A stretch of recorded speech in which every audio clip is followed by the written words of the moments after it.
আমার মতন বন্ধুরা কেউ ভুল করবে না, যত তাড়াতাড়ি পারবে যেটা করবে ডিসিশন নিয়ে করবে, আগে আগে করবে, কিন্তু আমার মতন 2 দিন 1 দিন বসে থেকে করবে না, তাহলে নিজের বিপদ নিজেই ডেকে আনবে। ঠিক আছে বন্ধুরা? আর আমার বাচ্চা সুস্থ আছে, আমিও সুস্থ আছি এখন। কিছুদিন অসুস্থ ছিলাম, যেহেতু ইনফেকশনটা হয়ে গেছিলো এই কারণে। Hello guys, welcome back to my channel. চলে এসেছি ঝুমা ব্লগস। তো আশা করি কেমন আছো? আশা করি অনেক ভালো আছো। আমিও অনেক ভালো আছি তোমাদের ভালোবাসায়। তো আজকে থাম্বনেল আর টাইটেল দেখে তো বুঝতেই পারছো যে কী টাইপের ভিডিও হতে চলেছে। তো অনেক দিন ধরে ভাবছি যে এই ভিডিওটা করব বা তোমাদের সঙ্গে শেয়ার করব। তো আমার বেবি হয়েছে, তো জানোই তোমরা, 3 মাস চলছে। তো আমার সঙ্গে ঘটে যাওয়া কিছু ঘটনা তোমাদের সঙ্গে শেয়ার করব। আমার সি সেকশন ওটি এক্সপিরিয়েশন কেমন ছিল আমারটা আমি বলছি। তো তোমরা যারা যারা নতুন মা হতে চলেছো বা যারা যারা হয়ে গেছো, সবাই আমার ভিডিওটা যারা যারা দেখছো প্লিজ একটা লাইক করো, ভালো লাগলে অবশ্যই চ্যানেলটিকে সাবস্ক্রাইব করে দিও। 1 থেকে 9 মাস পেরিয়ে যখন 10 মাস পড়লাম, সেই 9 মাস 10 মাসে যত বাধা বিপত্তি পার করে 10 মাস পড়লাম, যখন আমার বাচ্চাটা আমার কাছে আসবে, দিন আস্তে আস্তে আস্তে আস্তে চলছে, যাচ্ছে যাচ্ছে যাচ্ছে। তো ডেলিভারি ডেট ছিল আমার 12ই জানুয়ারি। তো তার 10 দিন আগেই, 10 দিন না, সামথিং 11 দিন আগেই আমার বেবি চলে আসে আমার লাইফে। তো 31 ডিসেম্বর 2023 আমার হচ্ছে বাচ্চা হয়েছে যেদিন, সেদিনকে তারিখটাই তোমাদের সঙ্গে শেয়ার করলাম যে 31 ডিসেম্বর, সেদিন ছিল রবিবার। ডিসেম্বর সেদিন, তার আগের দিনকার কথাই বলি। সেদিন তো বাচ্চা হয়েছে আমার, যেহেতু বেবিটা চলে এসেছে 31শে ডিসেম্বর।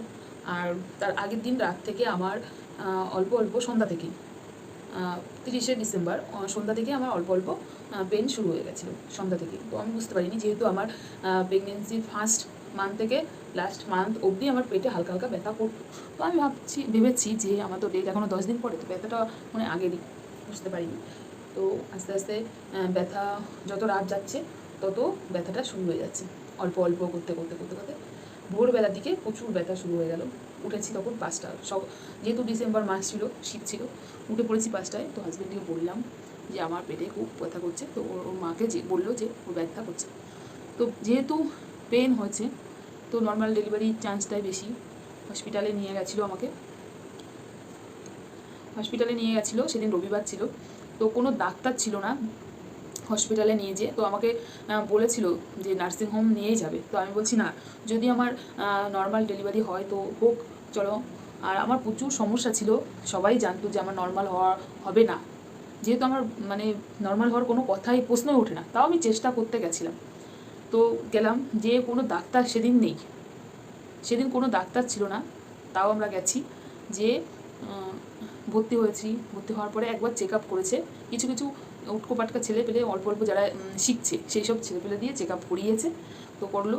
তো তখন আমার প্রচুর ব্যথা করছে, তখন 1টা বাজে, প্রচুর ব্যথা করছে। সকাল 7টার সময় বেরিয়েছি, আর তখন 1টা বেজে গেছে, কোনো চিকিৎসা হচ্ছে না। রবিবার, তারপরে আবার 31শে ডিসেম্বর মাস চলে যাচ্ছে, আস্তে আস্তে প্রচুর ব্যথা পাচ্ছে। আর আমার বাচ্চা আগে থেকেই আমাদের ইউএসজি রিপোর্ট অনুযায়ী ঘুরেছিল না। তো আমরা তারপর আর ইউএসজি করিনি, আমরা ভেবেছি হয়তো ঘুরে গেছে। এবার আমি বুঝতে পারতাম যে ঘুরিনি, নিচের দিক যায়নি, ঠিক আছে। তো আর ও উপর দিক উঠে যাচ্ছে, উপর দিক উঠে যাচ্ছে। তো কী করলো, আমার হাজব্যান্ডকে বললাম যে আমার সহ্য করতে পারছি না। তো উনি ট্রান্সফার লিখে নার্সিংহোমে নিয়ে গেল।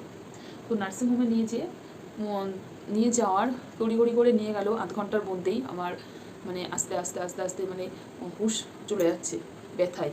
এত পরিমাণে ব্যথা পাচ্ছে, যেহেতু জায়গাটা পাচ্ছে না, বাচ্চাটা হওয়ার জায়গা পাচ্ছে না, ও তো ছটফট ছটফট করছে।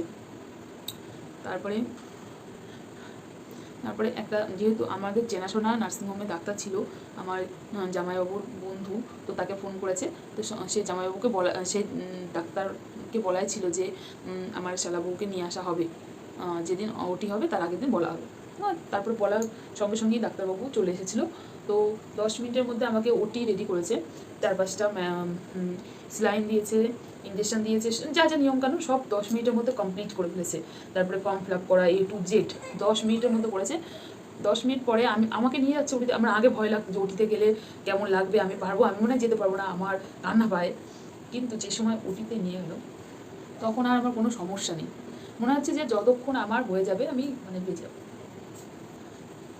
বেঁচে যাবো। তো নিয়ে গেল, নিয়ে যাওয়ার পরে যখন বাচ্চাটা হলো, যে আমার বেবিটা আসলো, হয়ে গেছে তাও আসছে, বেবিটা আসলো, আমি দেখতে পেলাম মানে 2 মিনিটের মধ্যে অ্যানাস্থেশিয়া ইঞ্জেকশনটা দিল। দেওয়ার সঙ্গে সঙ্গেই মানে কোনো, আমি তো অনেকেই বলতো যে ইঞ্জেকশনটা দিলে প্রচুর লাগে, কিন্তু কিচ্ছু হয় না বন্ধুরা, একটু লাগে না, নর্মাল ইঞ্জেকশনের মতো নেই, হাড়ে ফুস করে ঢুকে দেয়, হয়ে যায়, মানে কোনো ব্যথা নেই অ্যানাস্থেশিয়া যে ইঞ্জেকশনটা আছে। আর যে কি বলবো, অনেকে, আমি তো ঘাবড়ে গেছিলাম যে ভীষণ ব্যথা করে, কোমরে ব্যথা, হেনা তেনা, কই আমার তো কোনো সমস্যা নেই, 3 মাসের মধ্যে হয়নি, বা যে ইঞ্জেকশনটা দিতে গেলে হাড়ের মধ্যে টাটায়, সেসব কিছু না। কিন্তু কী হলো, ইঞ্জেকশনটা দেওয়ার সঙ্গে সঙ্গে মনে হচ্ছে কারেন্টের মতো ঝিঝি ঝিঝি করতে করতে চলে গেল, সারা শরীরে মিশে গেল, এরকম আর কি, আর কিছুই না। 2 মিনিটের মধ্যেই মানে কাটলো, 2 মিনিটের মধ্যে দেখলাম বাচ্চা, এই যে দেখো তোমার ছেলে হয়েছে। তখন বন্ধুরা যত কষ্ট দূর হয়ে গেল। তারপরে একটা সমস্যা হয়েছিল কি, আমার হচ্ছে আমি যে চারিদিকে দেখবো যে কত কিছু ছুরি কাচি আছে, কি কি কি আছে না আছে, কোনো দেখার মানে কোনো ক্ষমতাই ছিল না, কি বলবো। আর ছেলে হয়েছে সেটা শুনে তোমার মানে আমি এরকম বলছি তার মধ্যে কী হয়েছে বন্ধুরা, আমার হাজবেন্ড আমার খুব ব্যথা করছিল, তো ভাবছি মনে হয় আমি না খেয়ে গেছি, যেহেতু ওটি হতে পারে বা কী হবে, ঠিক আছে, ও কী করেছে একটার দিকে খাইয়ে দিয়েছে, ওটির মধ্যে যে আবার বমি হচ্ছে। তো আমার পেটে ব্যথা সারা মাসের কারণ ছিল কি, আমার ইনফেকশন হয়ে গেছিলো নাড়িতে, জরানাড়িতে ইনফেকশন হয়ে যাওয়ার কারণে আর ব্যথা করতো সারা বছর, মানে যতদিন প্রেগনেন্সি ছিলাম 10 মাস। তো ওটি সি সেকশন ডেলিভারিতে কোনো সমস্যা নেই, যারা যারা করাতে চাও করতেই পারো, আমার তো মনে হয় ভালো, করে নেওয়া ভালো, মানে সি সেকশন ডেলিভারি ভালো, আমার দিকটা আমি বলছি। আর আমার বাচ্চাটা হাঁপসে গেছিলো, মলমূত্র খেয়ে ফেলেছিল, আমি হাঁপসে গেছিলাম, মানে আমার অবস্থাও খারাপ হয়ে গেছিলো, মানে হাঁপিয়ে গেছিলাম আমি, মানে এত, কিন্তু আমার মতন বন্ধুরা। তারপরে ডেলিভারির পরে সবাই বলে খুব ব্যথা করে, খুব ব্যথা করে অবাসটা কাটলে, কিন্তু বন্ধুরা আমার কোনো ব্যথা করেনি। আর হচ্ছে অবাসটা কাটার পরে অনেকে শীত লাগে, কিন্তু আমার উল্টো, আমার প্রচুর গরম লেগেছিলো, তখন তো শীতকাল ছিল, তো আমাকে পাখা দিয়ে আয়ারা খুব হাওয়া করছিল, আমার খুব গরম লাগছিলো, আমি বলছি আমার গরম গরম গরম, যখন ওই ইঞ্জেকশনের ইয়েটা কাটে, মানে ইঞ্জেকশনটা কাটে তখনকার কথা। তো বন্ধুরা কোনো ভয় নেই সি সেকশন ডেলিভারিতে, খুবই ভালো আর খুবই ইজিলি। আমি খুব ভয় পেতাম যে পিঠটা কাটা হবে, বাবা, কোনো ব্যাপার নেই, যেহেতু পা যদি কেটে যায় তার মাংসটা জোড়া লেগে যায় অবশ্যই, তো ওখানেও কেটে দেবে, কিছুদিন পরে জোড়া লেগে যাবে, ওটা কোনো সমস্যা নেই, কিন্তু সি সেকশন ডেলিভারি একদম ভালো, আমি আমার দিক দিয়ে বলতে পারি, মানে আমি খুবই ভালো বুঝছি যে সি সেকশন ডেলিভারি। আর নর্মাল ডেলিভারি করতে গেলে কতদিন ধরে পড়ে থাকতাম, মানে আমার অবস্থা, আমি বেঁচে থাকতাম কি আদৌ থাকতাম না সেদিন, মানে হতো কি হতো না, মানে কী হতো জানি না। যাই হোক, যদি ভিডিওটা ভালো লাগে থাকে অবশ্যই লাইক কমেন্ট শেয়ার করবে, আর আমার চ্যানেলটি সাবস্ক্রাইব করবে। বাই বাই, শুভরাত্রি, ভালো থেকো।